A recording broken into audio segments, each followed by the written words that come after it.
Baghdad एक ऐसी सरजमीन थी जहां हर गली में इल्म के आसार और हर ईंट में गहरे राज छुपे हुए थे।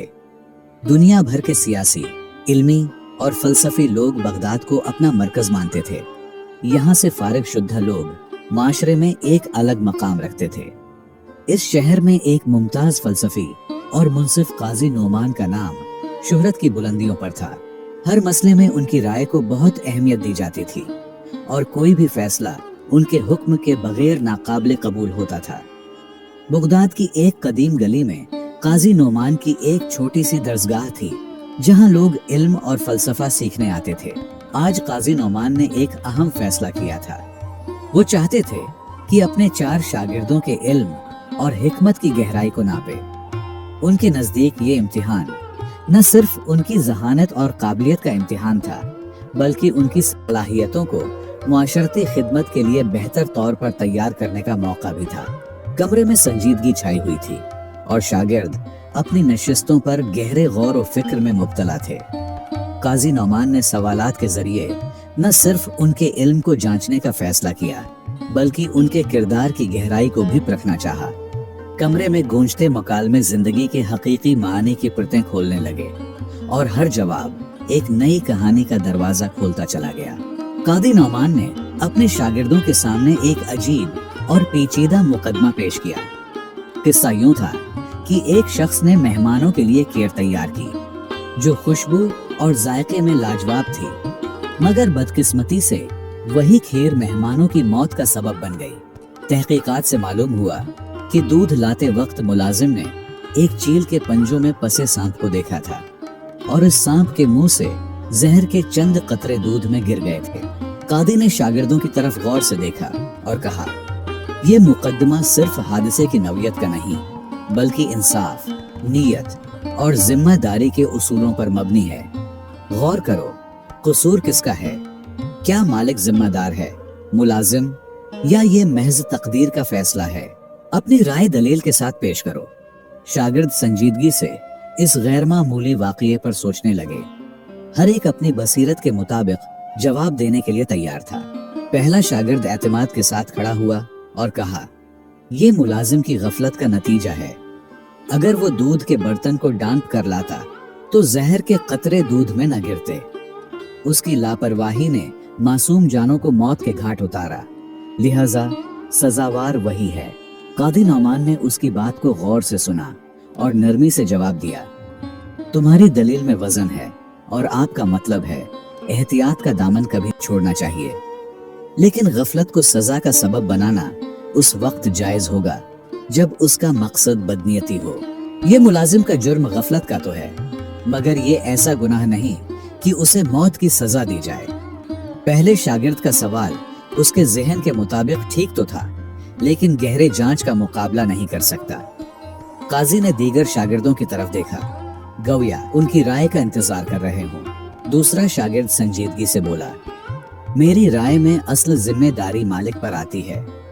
मेहमानों की मेजबानी में एहतियात सबसे अहम है। उसे चाहिए था कि खाने को खुद चखता, ताकि किसी भी खतरे का अंदाजा लगाया जा सके।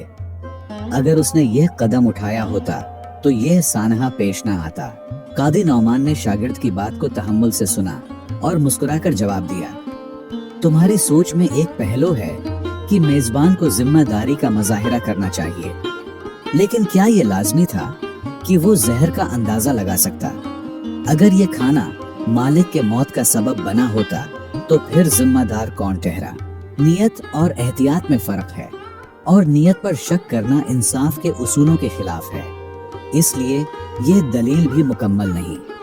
काजी ने ये दलीलें रद्द करते हुए दीगर शागिर्दों की आरा जानना चाहा। तीसरा शागिर्द अपनी जगह से उठा और पुख्ता लहजे में बोला, मेरी राय में ये महज एक कुदरती हादिसा था जिस पर किसी को इल्जाम देना नाइंसाफी और गैर जरूरी है। मेहमानों की मौत उनकी तकदीर में लिखी थी और इस वाक़ये को किसी फर्द की गफलत या जिम्मेदारी से जोड़ना मुनासिब नहीं। अगर मुकद्दर की बात की जाए तो हर चीज तकदीर के साथ जोड़ सकता है, और इसी तरह फिर किसी पर सजा लागू नहीं होना चाहिए। और तकदीर का जिक्र करना इंसाफ के अमल को غیر ضروری حد تک محدود کر دیتا ہے۔ یہ دلیل بھی انصاف کے اصولوں پر پوری نہیں اترتی۔ قاضی کی نظریں اب چوتھے شاگرد کی طرف تھیں۔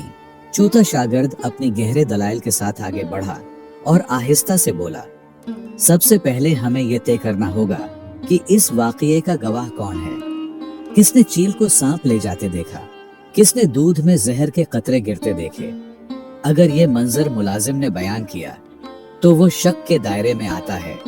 ہو سکتا ہے کہ ملازم نے اس میں زہر ڈالا ہو سکتا ہے دودھ والے نے اس میں زہر ڈالا ہو۔